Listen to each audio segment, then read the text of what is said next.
सबसे नीक बाटे सहिया किसानी, खुशी बाटे रउआ घरवे में बहनी।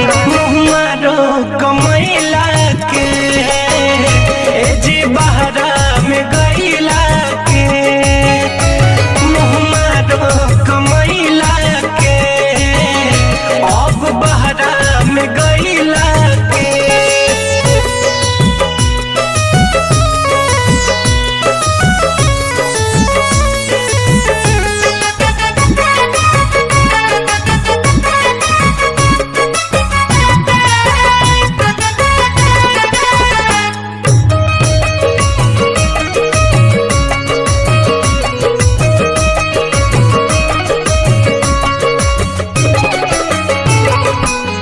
महल से नीक बाट टूटही पलानी,